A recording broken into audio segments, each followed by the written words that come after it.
There's insanity in the control room.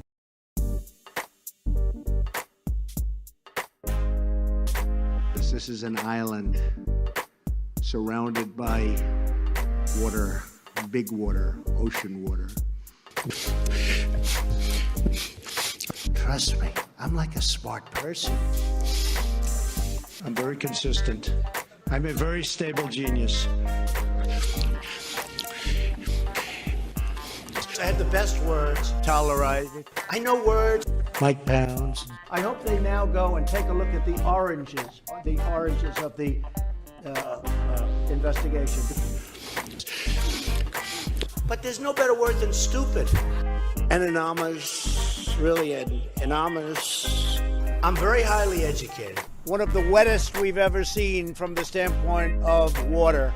I had the best words. God bless the United States.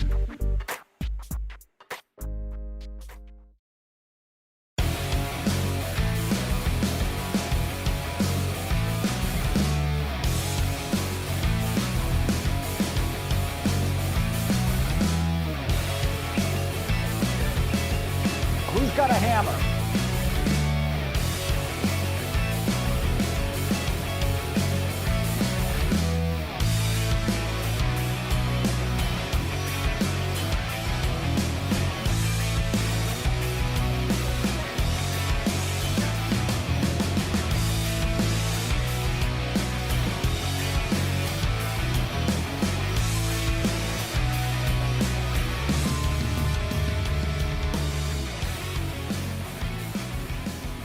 Round the nation, Waldorf Nation. Hey, everybody. Welcome to the show. It's Monday. It's the start of a new week. Oh, boy, was that weekend too short. But we're back. Don't worry. We got stories. We got Giuliani, the fallout from that. We got Trumpworld, their hair on fire. Fantastic story. Newsmax. Newsmax has just admitted that it lied. Will that make a difference?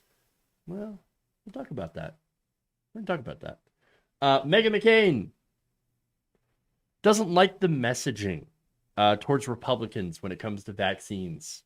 Oh, good. Interesting. And then we revisit a little bit of the rivalry between Senator Bernie Sanders and James Carville. So fun. Oh, good. This is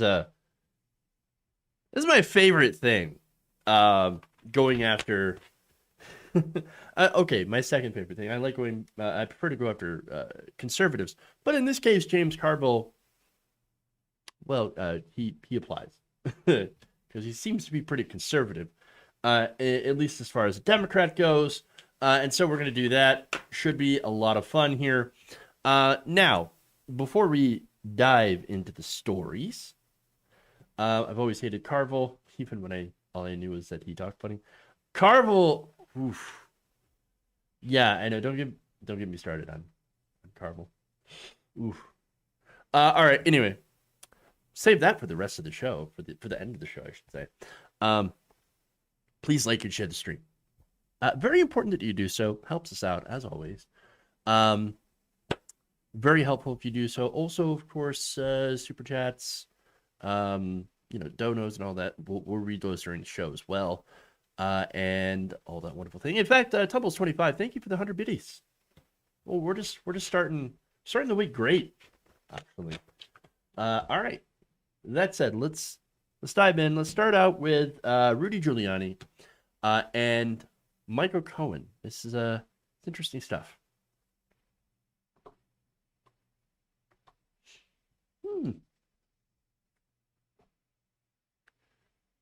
A former federal prosecutor believes that former Trump lawyer Rudy Giuliani is going to flip on his old client.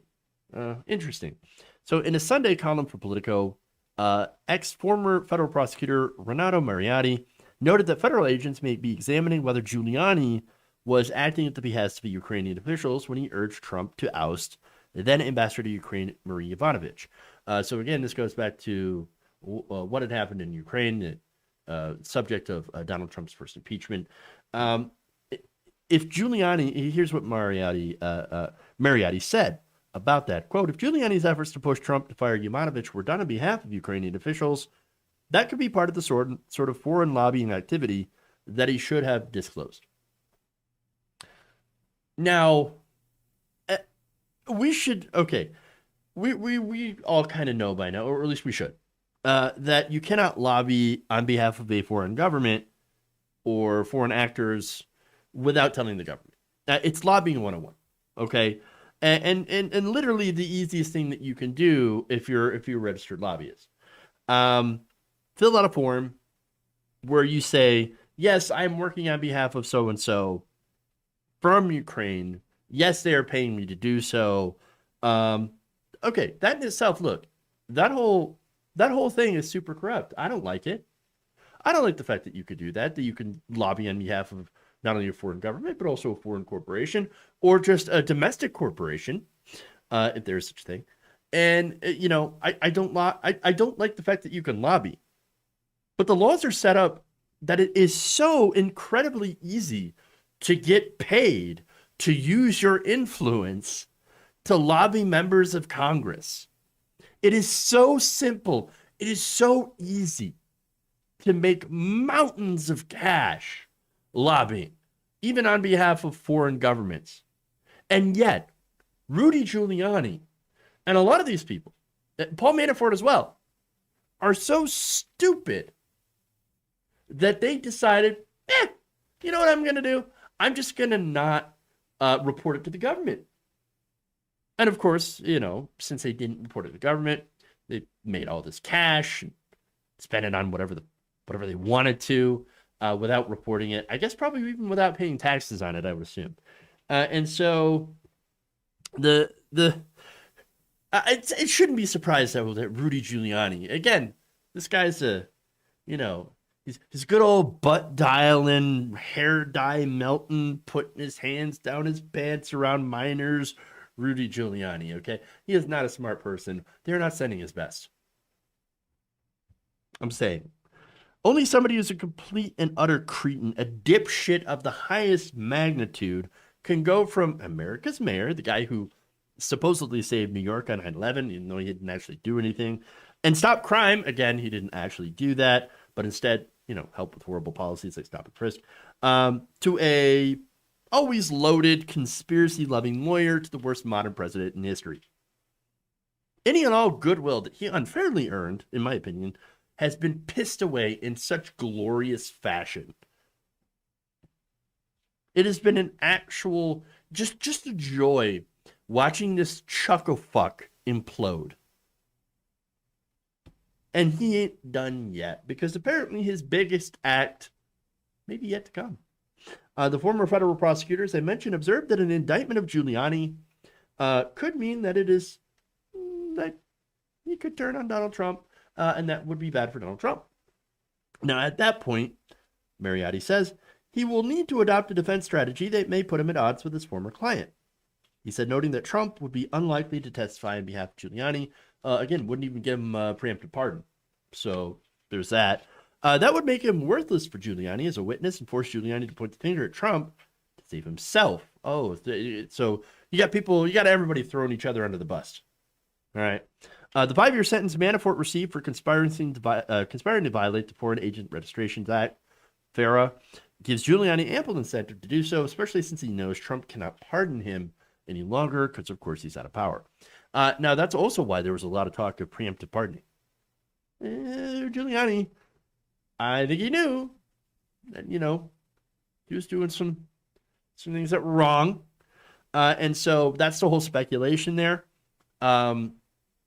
is that he was asking for these preemptive pardons because nobody asked for a preemptive pardon if they're not actually doing anything wrong.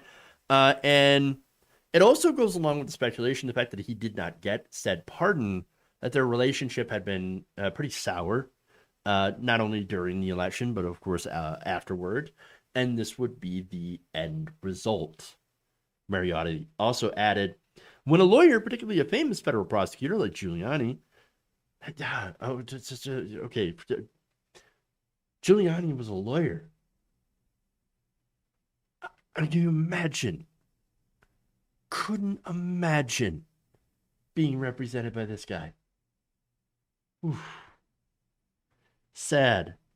But anyway, he said, when a lawyer, particularly a famous former federal prosecutor like Giuliani, faces time in prison, the incentive to reduce that sentence is significant.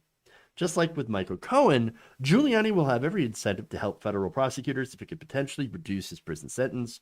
That could make the Giuliani prosecution far more consequential than it appears at first glance, given his role in everything from the defense of Trump's impeachment to the January 6th insurrection. Remember, trial by combat. Without Trump's protection or financial support, Giuliani's loyalty would seem to have a limited shelf life. Now, of course, this is it's all speculation here, but at the same time, a lot of the speculation seems pretty well grounded with what we know about Trump's inner circle. So now I also have to add that with Trump being out of power as he is, he's lost a lot of his legal protection. His only advantage here is that the Republican base absolutely is still enamored with him. Again, he has built an incredibly robust cult following. And so he has, as a result of that, a lot of defenders within the Republican Party, although not as many super important ones as he once had. And so that could play out in any number of ways. Okay. And I don't know if that's going to be enough. Now, that said, speaking of Michael Cohen, you'll remember Michael Cohen. He decided that he was going to weigh in on this on CNN. And, well, let's take a look at what he had to say. Do you think that he would offer up information about President Trump? In other words, turn on Donald Trump?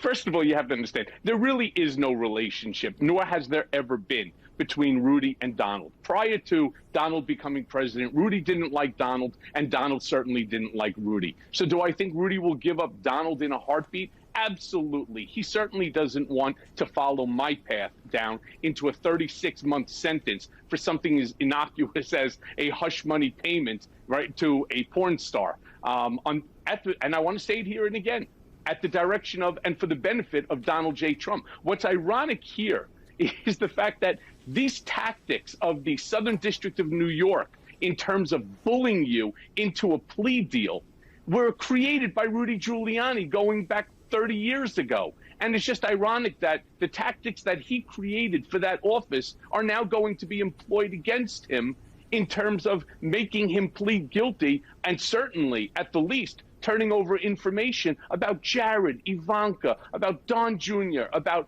Donald himself, about all of these individuals in that garbage can orbit of Donald Trump. I'm sorry.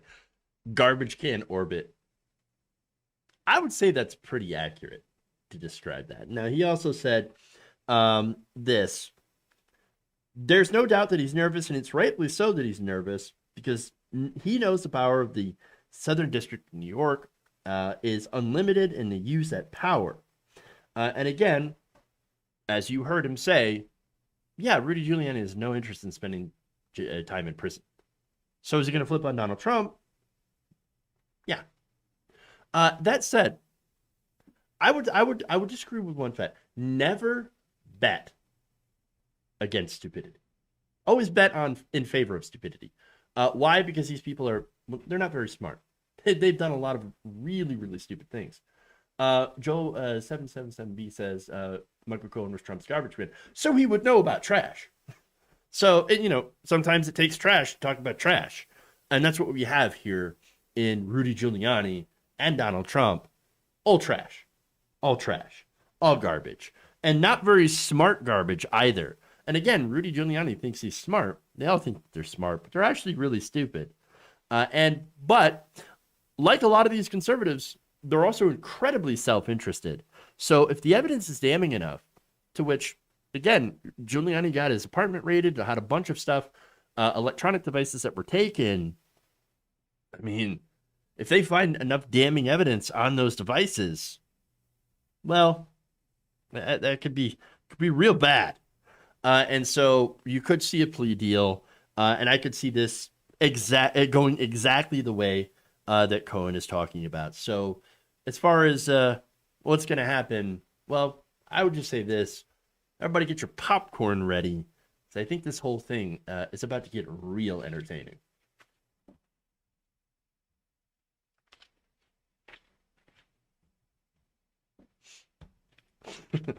"50-50 shot," Giuliani said, meant to say trial by wombat. Oh my God. You know what? I need to get trial by combat on my soundboard. That's a goal. I need to work on that. If I can just remember to get that on there. Dumps. Big, massive dumps. Okay. Anyway, popcorn with corn pop. Well, hey, you know what? I heard corn pop was a bad dude. Wait, you're getting nervous, man. Just saying. All right. Anyway, let's continue the shit show by focusing on the larger Trump world. They're a bit nervous.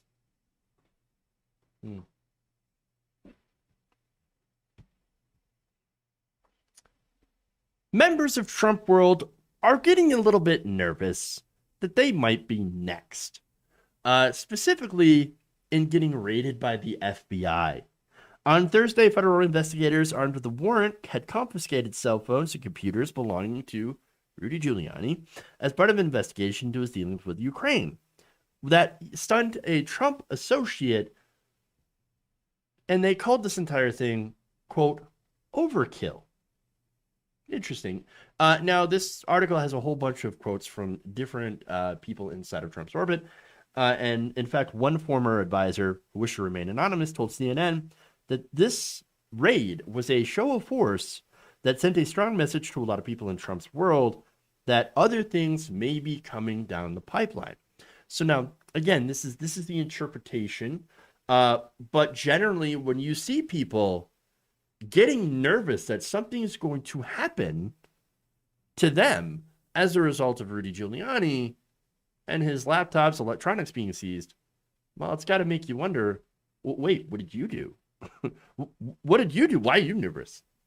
Again, conservatives always say, well, if you have nothing to hide, why are you nervous, right? Good question. Good question. And so, according to the report from CNN's Gabby Orr, quoting ex-Trump officials, the raid ignited a sense of fear inside the former president's orbit that the Justice Department officials may be more willing to pursue investigations of the 45th president or his inner circle that many Trump allies had previously believed. Well, look, to be fair, I think that they believed that they would have won, that they were going to win. Okay, so they're going to win the election and then go on to have Republican rule, going from Donald Trump in 2024 to Donald Trump Jr. or Ivanka in 2028, Barron Trump in like 2064. So they really, I mean, it feels like they're disconnected from reality. And now that they're out of power, now they're worried because it turns out the Department of Justice might actually be doing its job and going after, certain types of corruption, which is a surprise because normally, even under, Democratic and Republican administrations, they don't tend to really go all that hard, especially against former presidents. So it's a bit unprecedented. So now, two other people close to the former president echoed these sentiments, declined to be quoted for the story. But again, it kind of shows you how widespread it is. Former Trump officials worried that Giuliani could implicate Trump or their administration officials as part of a possible plea deal. But one Trump insider saying even the most loyal people have their breaking point. Before adding, it wouldn't shock me at all if the former U.S. attorney flipped on the ex-president. Another added, I think we've seen some more surprising instances of things like that happening, especially with Michael Cohen. As for Cohen, of course, on Saturday morning, he told an embassy host that Giuliani's phones and computers could contain a treasure trove of information that could be used to pursue former Attorney General William Barr, Donald Trump Jr., Jared Kushner. Interesting. Very interesting. Now, I'm not aware of any investigations into those three individuals, but if there is information that could implicate them in a crime, well, then I would hope they would go after them as well. However, right now, as far as Trump is concerned, New York State Attorney General Letitia James is conducting a civil probe into allegations that Donald Trump had done tax fraud, inflated and deflated the value of his properties in order to, like inflating the value, for example, to get bigger loans, and deflating the value of his assets in order to pay less in taxes. So that, of course, is tax fraud, and we should take that seriously. In fact, documents leaked by Mary Trump did show a pattern of the Trump family engaging in these tax fraud tricks, which is completely consistent with somebody like Donald Trump doing everything he can to stop, to basically avoid paying things that he owes. Okay, so there's that. It's almost as if Trump has a long history of stiffing people that he owes money to. I know, very, very strange. And the reason, of course, is that he's not rich. He's a terrible businessman. He's a con man. And everybody around him, I think, knows it. And everybody around him, I think most people knew that and tried to take advantage of the fact that he's not a very smart person and that they can make a lot of money getting into such a corrupt administration. Make a couple of bucks for themselves, maybe do a book deal, as a lot of them are doing now. And would you look at that? It turns out there are consequences. I have often criticized new administrations, by the way, for looking forward and not backwards when it comes to holding previous administrations accountable for doing actual crime. Obama with Bush, for example, that thing pissed me off the most. So Obama, looking at a war criminal, said, "Oh, let's not worry about it. I look forward, not backwards." Okay. Well, that is because Bush is a war criminal, and if we went after one war criminal, we'd have to go after all of them.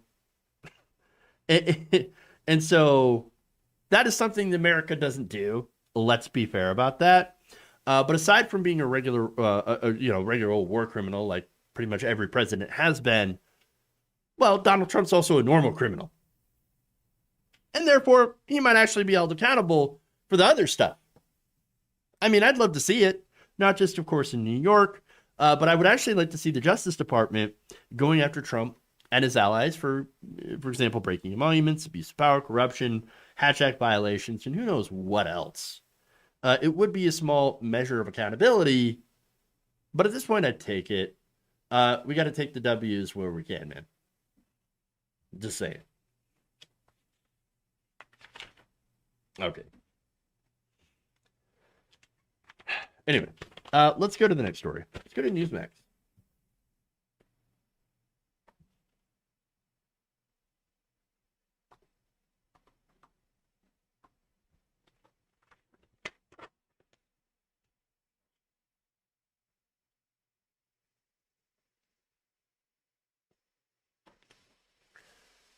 Now, it appears that the far-right TV network Newsmax has apologized for spreading election lies. They're real sorry that they got caught peddling election fraud, the election fraud conspiracy. Now, Business Insider reported this on Friday. An executive at Dominion Voting Systems has moved to dismiss Newsmax as a defendant in the defamation lawsuit after reaching a settlement with the right-wing media organization. It is the first such settlement from a news organization in a defamation lawsuit filed over 2020 election conspiracy theories. So now the person that had moved to settle is a man named Dr. Eric Coomer, who was the director of product strategy and security at Dominion Voting Systems. Now, he sued Newsmax in December in state court in Colorado over false claims that he took part in a Antifa conference call to rig the 2020 presidential election against Trump. Yes, the monthly Antifa conference calls, the meetings where we discuss world domination and who to cancel next. I cannot believe that that's a thing that people actually think exists. No, Antifa is not having conference calls. Antifa is not even an organized group. It's an ideology. I mean, come on. This is ridiculous.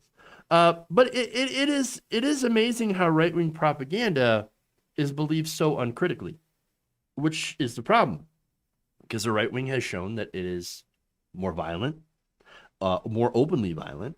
And so, of course, the death threats poured in for this guy because, according to the Newsmax audience and according to Newsmax itself, he was the enemy. He was the guy who helped rig the election against Donald Trump and installed Joe Biden into office. Now, Newsmax, of course, posted an apology saying after the fact, it turns out we looked into the election fraud conspiracies that we were uncritically spreading the entire time, and we found no evidence. It wasn't based in reality. Oops, our bad. Sorry. Quote, since Election Day, various guest attorneys and hosts on Newsmax have offered opinions and claims about Dr. Eric Coomer, the Director of Product Strategy and Security at Dominion Voting Systems.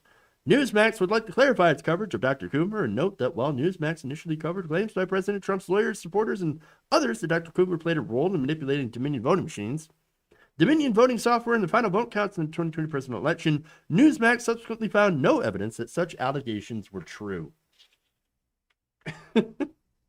On behalf of Newsmax, we would like to apologize for any harm that our reporting of the allegations against Dr. Coomer may have caused to Dr. Coomer and his family. That's the apology. Let me tell you what, that's weak. Weak sauce. Total weak sauce. That they knew, Newsmax knew they were reporting just complete and utter bullshit. They were putting this out for the masses. And guess what? They made a ton of money off of it in clicks and views. And also, not only that, but the damage is already done. Newsmax lied to, I would assume, millions of people. Okay. I don't know their numbers. Their numbers are probably a lot higher than mine. So yes, they were telling people what they wanted to hear about so-called fraud because they're sad they lost the election, and they wanted to blame somebody.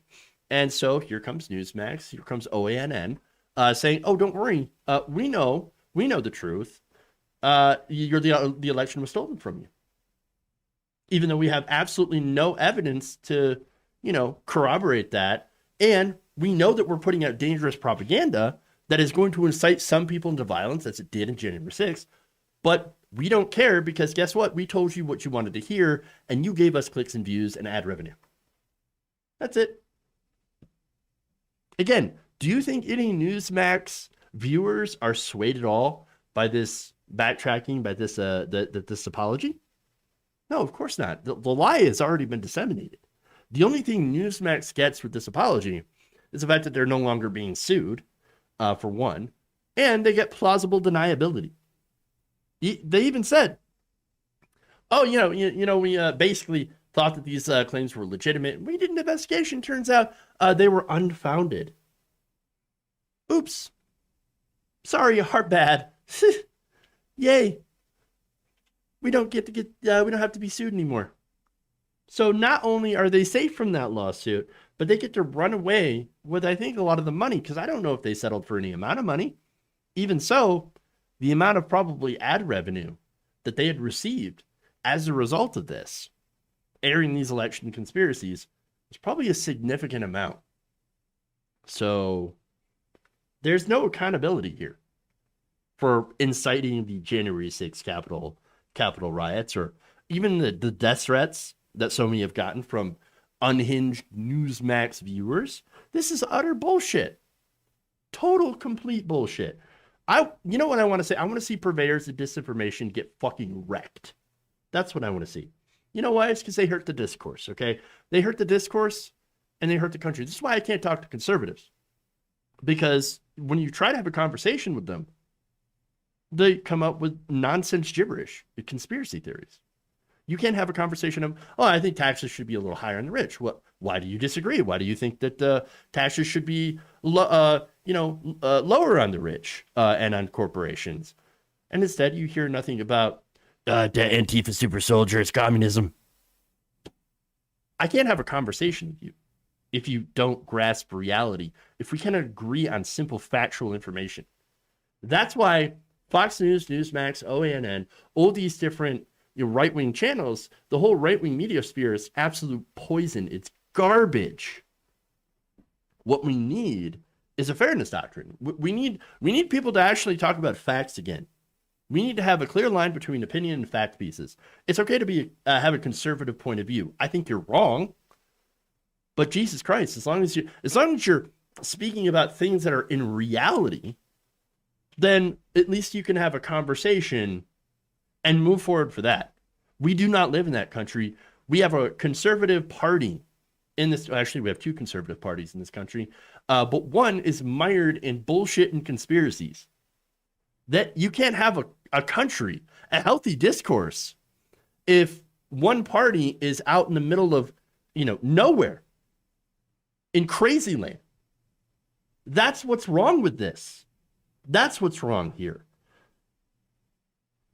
Because, and here's the thing, why these big these alternative media companies, on the right wing that spread disinformation, why they need to be wrecked. Because if they're not, then it won't be long until they get back and spread more harmful conspiracy theories without consequence and further harm the discourse. Can't have that. Democracy is fragile enough without bullshit artists. All right. We're going to take a break. We're going to come back. We got Meghan McCain and was complaining about conservatives, mean conservative messaging towards conservatives. All right. So we're going to do that. Then we're going to go and we're going to talk about James Carville versus Bernie Sanders. Fun stuff. Stay right here. Please like and share. I'll read donos and stuff after the break around the nation.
There's insanity in the control room.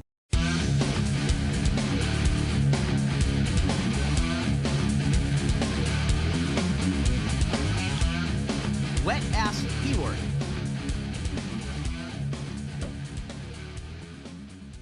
Everybody, welcome back to the show.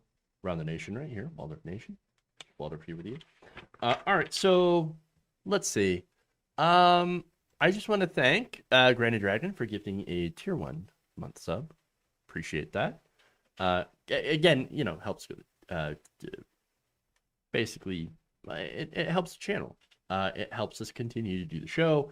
And so, hey, what you can do is you can also, if you have an Amazon Prime account, you can go and, you know, or Amazon Gaming, something like that. You can go and use that free sub to help the show. Really appreciate that. Also, you know, like the stream, subscribe, you know, all that stuff. Super chats, all that's welcome. Memberships as well. Let's see. Also, thank you, Norman Lynch. Appreciate that. All right. Yes, give me the Bezos bucks. Oh, the delicious Bezos bucks.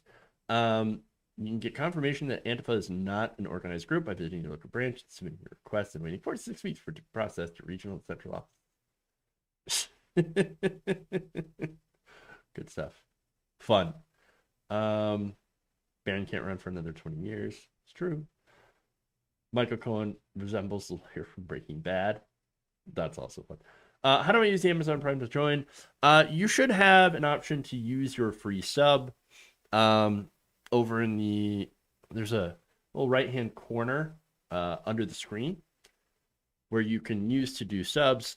You should have the option to click on that and use your free Amazon Prime sub to be able to, and unless you're sub to somebody else, then obviously you can't do that. You get to. Hopefully that answers the question. Let's see. Is there any other Captain America is an Antifa super soldier? Literally, yes. Good one. ZP McScoots. Oh, yeah, I'd rather watch Newsmax. Ugh. Ugh. True. All right, anyway. Let's move on. Let's go to Meghan McCain. I know you've all been waiting for her to, yeah. Of course, she's got to play the victim. You'll see.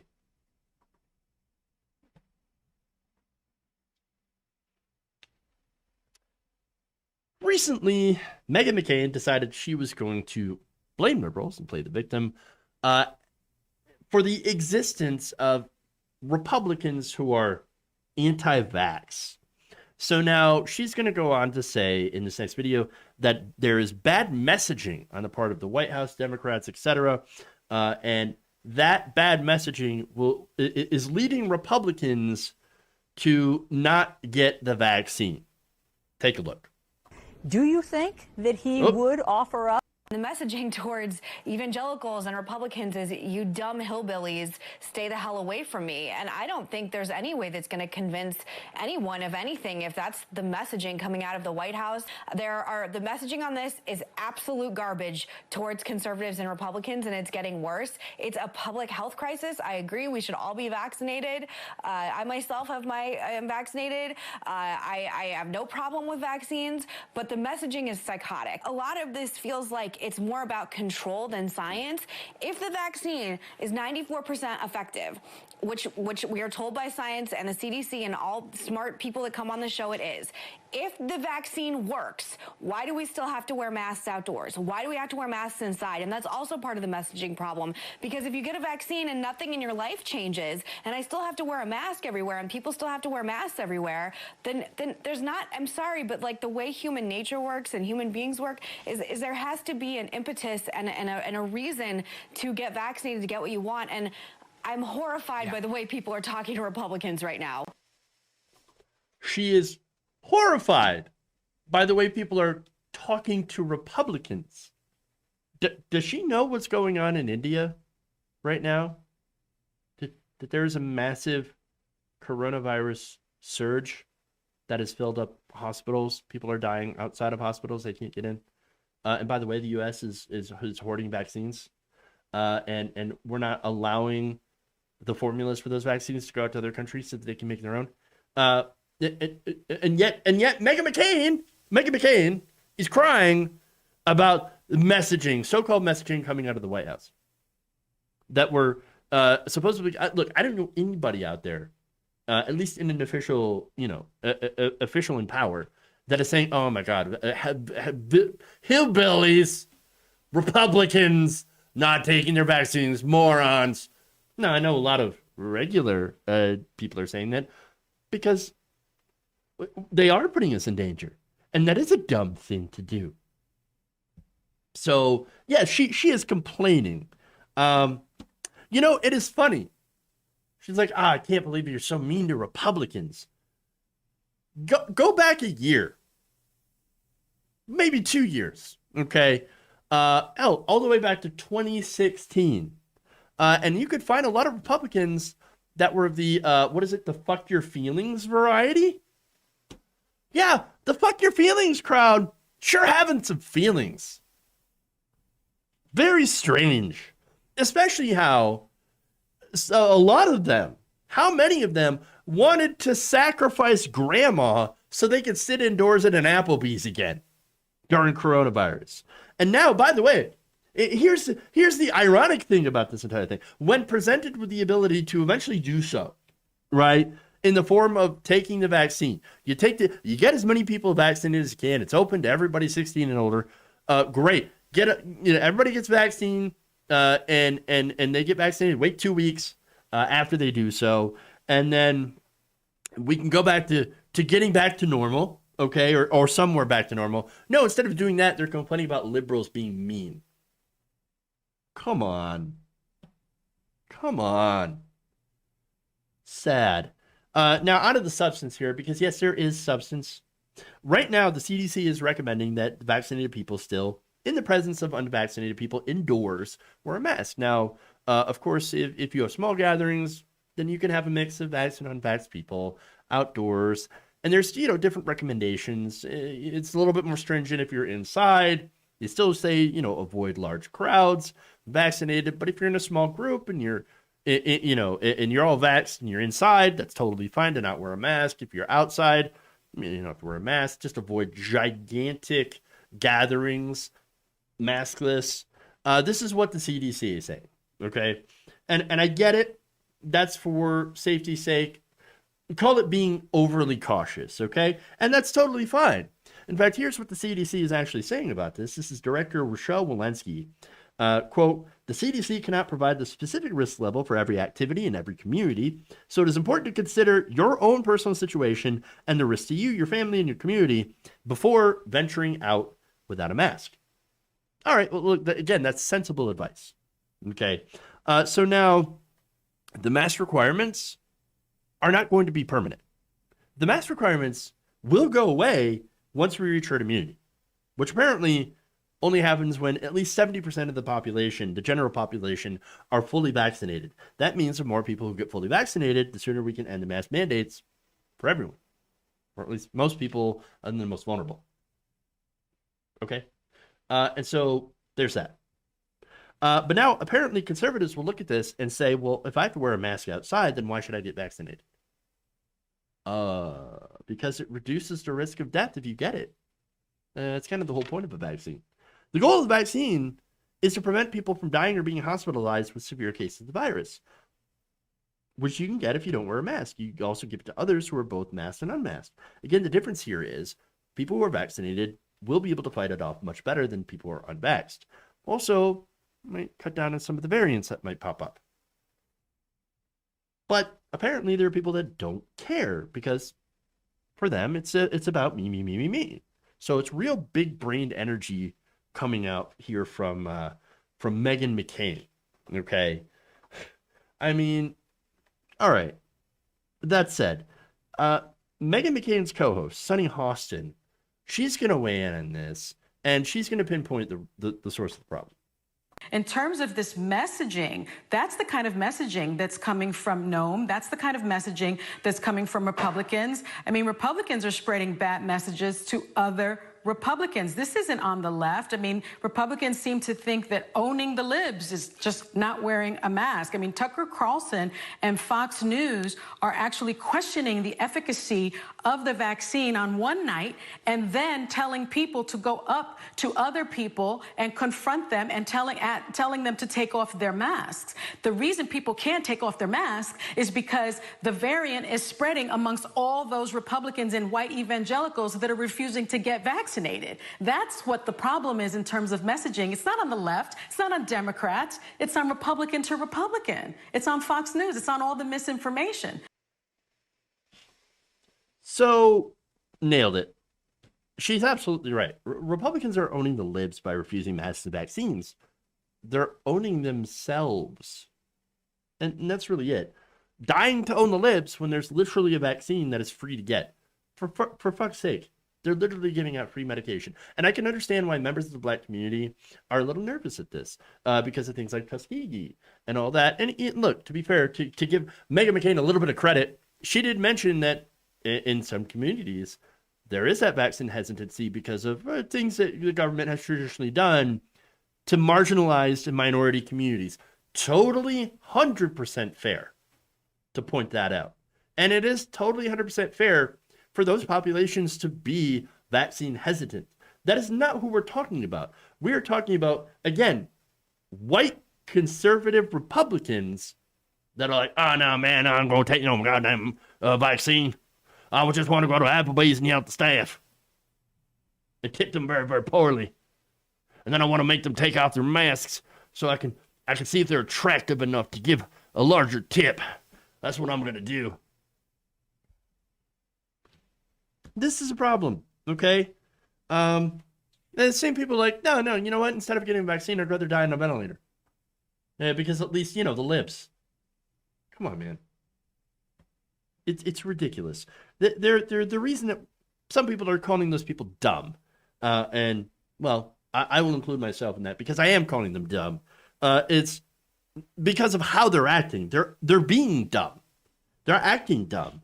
And ironically, the thing that they're screaming about the most is for us to get back to a thing of normality on this, a state of, hey, we're getting back to normal. We can open stuff up. We can start doing things again once we get enough people vaccinated. Well, they're inhibiting that effort, the thing that they want the most. So it kind of makes me think that they don't want to just open up. They just want to open up and let people die because it is impacting minority communities more than other communities. And so, it's affecting those people. So I really don't care. And I'm not going to get the vaccine because whatever, insert conspiracy theory. Okay. The New York Times, by the way, is reporting, and this is disastrous. Okay. That as a result of all this, vaccine hesitancy is so high as a result of Republicans that we might not hit herd immunity. Meaning COVID is here to stay. And we'll just have to hope that as a result of this, I mean, of course they've talked about COVID being a seasonal thing anyway. But at least when you have herd immunity, it makes it so that it's less likely to stay around and eventually peters out, maybe even dies out or whatever. Now we have to hope that when it comes back, that it doesn't mutate into, I don't know, the zombie plague or something like that. We have to hope now that what we're doing is enough. It's ridiculous. I don't want to have to do that. And you know what? I also don't want to have to wear masks. I want to eat inside of an Applebee's. And the way that we can do that is to get vaccinated. It is free. I mean, again, you've already paid for it through your taxes. Why not take it while it's available before they ultimately do jack up the price on it? Because they will. And so the only people that you're owning is by not getting the vaccine is yourself. And if you don't want to be called stupid, I've got news for you, then stop being stupid.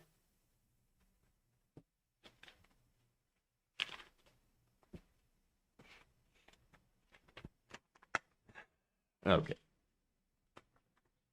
You know what? I think I'm pretty clear on this one. Wow. All right. Gabby Mathis says, let's share the vaccine to poor countries. The virus is not no borders. 100%. 100%. Yes. There is no reason. Okay. Well, there's a reason they're doing that. But really, there's no reason that that we should be holding on to the I know it has to do with like, oh, property, you know, whatever, intellectual rights and property rights, things like that. That's why we're not giving the patents to, you know, or the formulas to these other countries that need it. And the thing is, once again, human greed is shooting us in the face. It's going to end up harming us in the end. The vaccine, the vaccine, and the formulas and all that stuff. Yes, we did pay for it, but guess what? That vaccine does not know borders. Spreading it to the rest of the world is a good thing. Is a good thing.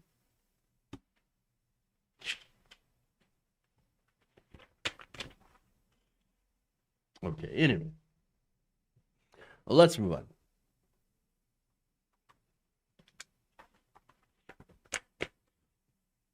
Capitalism is evil, profits over people. True. True. When the topic is poor messaging, coining phrases. First of all, I didn't coin that phrase. On air, like zombie plague made the best plan. Do people not understand hyperbole? I'm just saying. It's a question. It is a question. Okay, anyway.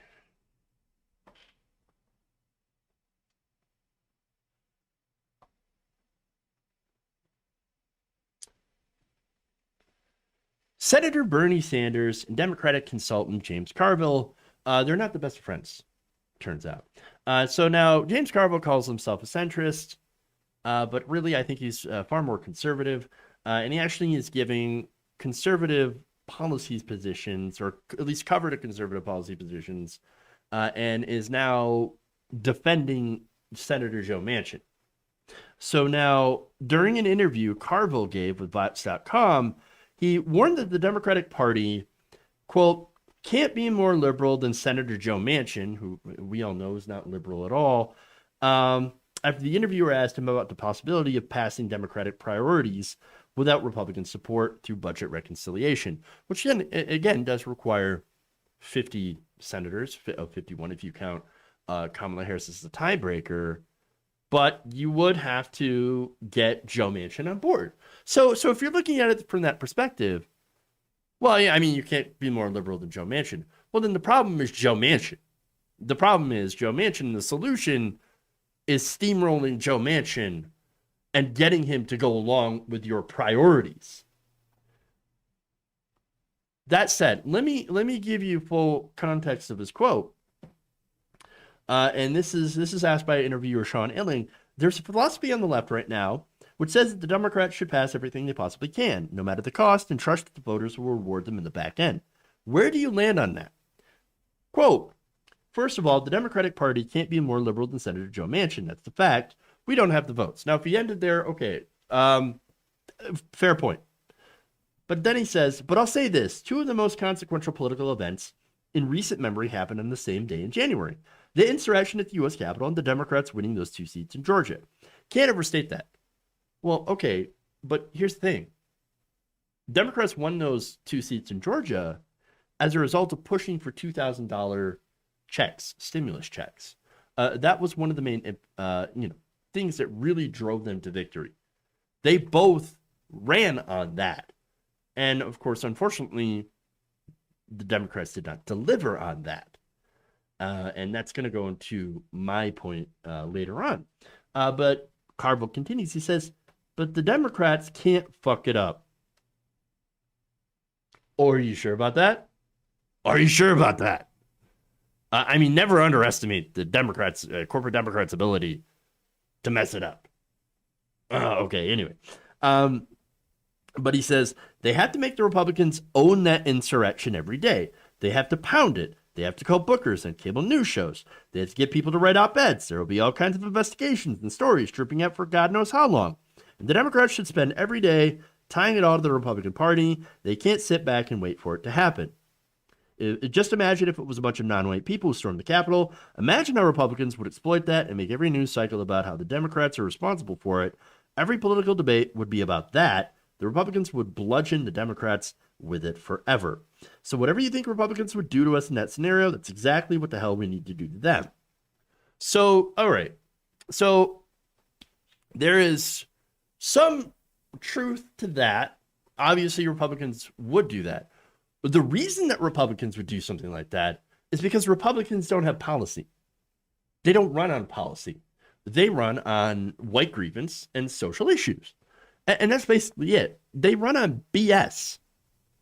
Now, I think that if you would want to win and want to continue winning and continue to have support from the American people, that you would actually do stuff for them, pass good policy. You know, like what Bernie Sanders is trying to do.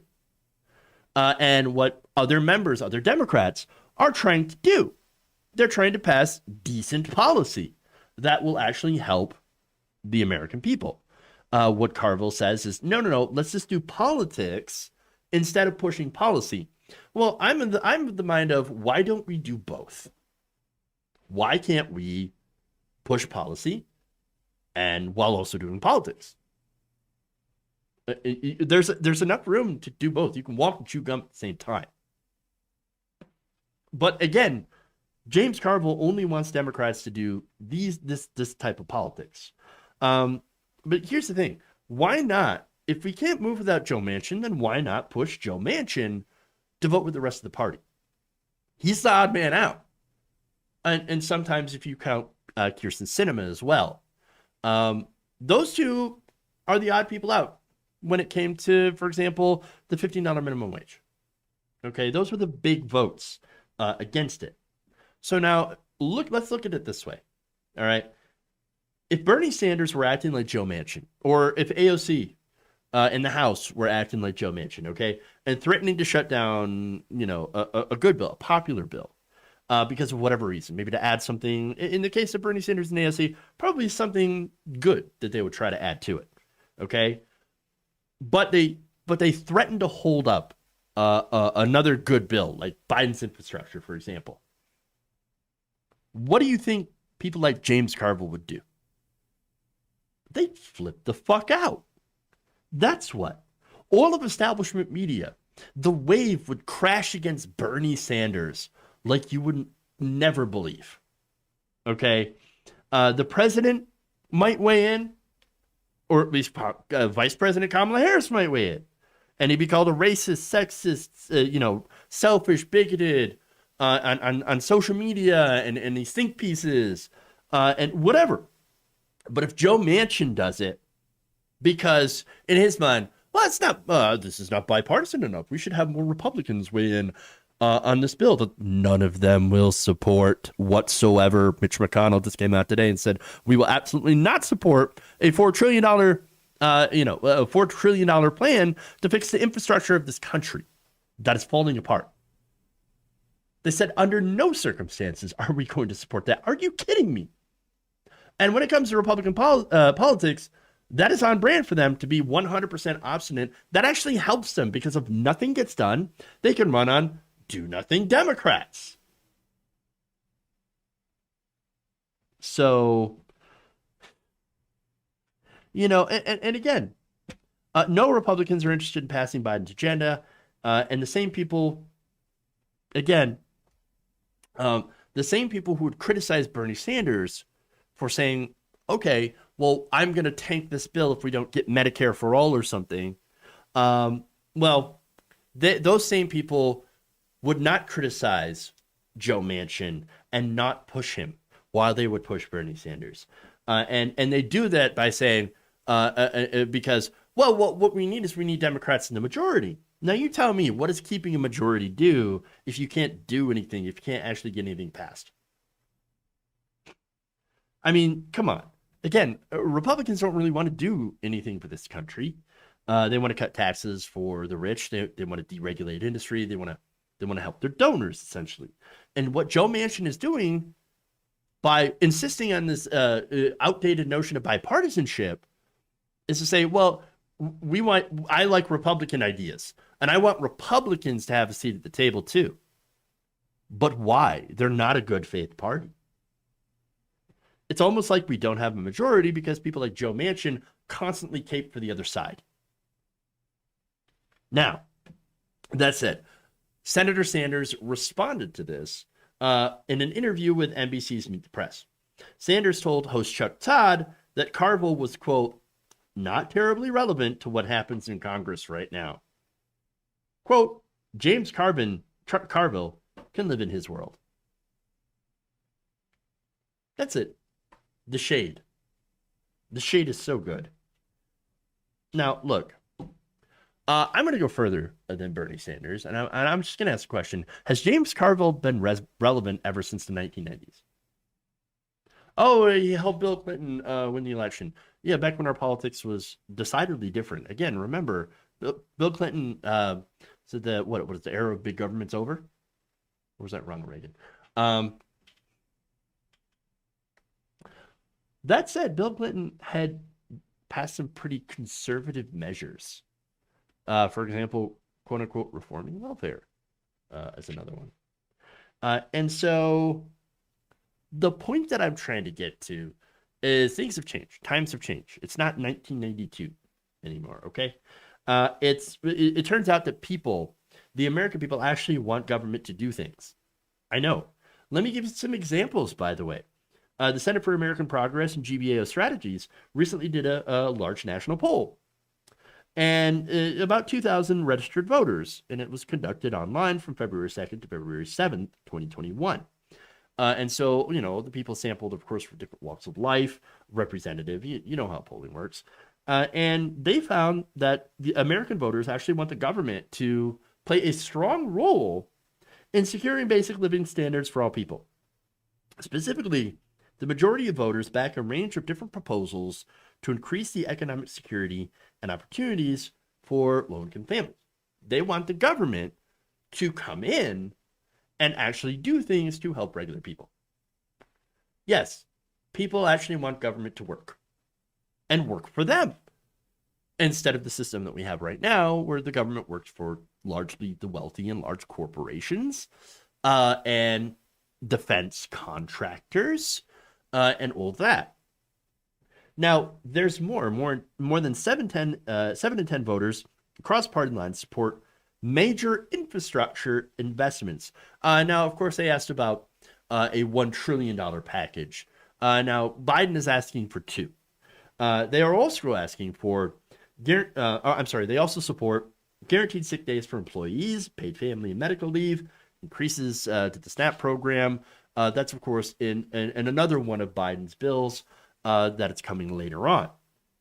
Now, one of the things Manchin and Republicans are not supporting is Biden's infrastructure bill. Manchin has said, absolutely not. I actually agree with the Republicans. We should spend less on infrastructure. I'm totally bipartisan. Look at me not wanting to spend more money. Oh, the deficit and all that. The American Jobs Plan, again, it's a $2 trillion bill to improve infrastructure. Is wildly popular, massively popular. It's got the support of 68% of Americans, according to a Monmouth poll. Now, Biden's other plan, the American Family Plan. Now, that would have focused on expanded childcare, paid leave, universal pre-K, and other priorities, and would cost about $1.5 trillion, according to NBC. And that, again, is pretty popular. In fact, that Monmouth survey asks, Biden is expected to propose a large spending plan to expand access to healthcare, childcare, provide paid leave, and college tuition. In general, would you support it? 64% of respondents said that they would absolutely support it. 34% opposed. And 2% said they didn't know. So overall, these These policies are popular with the majority of Americans. Why not fight for them and do stuff for the American people? I mean, Joe Manchin doesn't seem to be interested in doing stuff for the American people. He would rather agree with Republicans. Well, that's because he is a Republican. And yet, what political hacks like James Carville want to do, completely leaving Joe Manchin alone and not criticizing him, is they want to focus on January 6th. Now, I understand, I've talked a lot about January 6th on this channel, and I think it's disastrous for democracy. That said, if you only want to talk about January 6th and not actually talk about policy and push good progressive policy, well then, what's the point of winning? I understand the point of doing politics. Again, it's what I do for a living. But like, okay, politics, it should be a vehicle to get into power to pass policy. Okay, it should be about passing good policy for the American people. But see, understand that that's not the goal of people like James Carville. Political consultants, I don't know if you know this, political consultants, at least the highly paid ones, end up getting paid whether they win or not. True story. True story. So that means that people like James Carville, who haven't been relevant for decades, can sit there and peddle all the terrible advice that he wants and still get paid very handsomely for it, even when Democrats lose. Look, the overall thing here, and why Biden and why the Democrats are failing to rein in Joe Manchin, and by refusing to criticize him and push him on his positions, the coronavirus has shown Americans one thing: the government can do stuff. They can do things to help. And it turns out that when you do that, you use the power of government to help people, that they like it. They like getting stuff in return for their tax money. And it turns out that helps people win elections. Who would have thought that if you actually help out the voters will help you out? Weird concept to people like political hacks like James Carville. But as far as doing things for the American people, it's not only the right time to do it, it's also the right thing to do. So let's do it. Let's push Joe Manchin and Kyrsten Sinema, and if they won't budge, well, remember that next election so you can replace them with people who actually want to help the American people.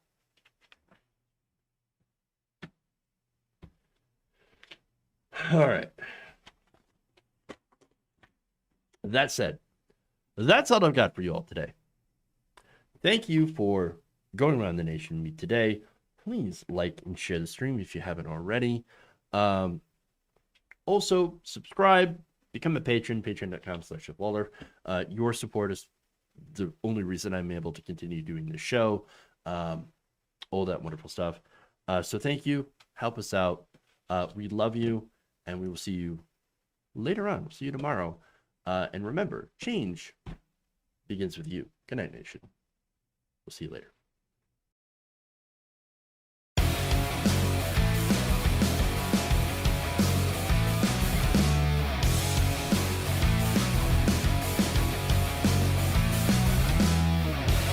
Dumps. Big, massive dumps.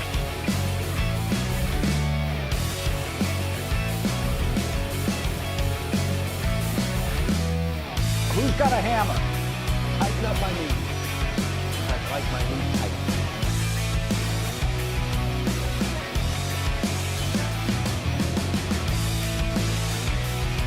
Mike Pounds.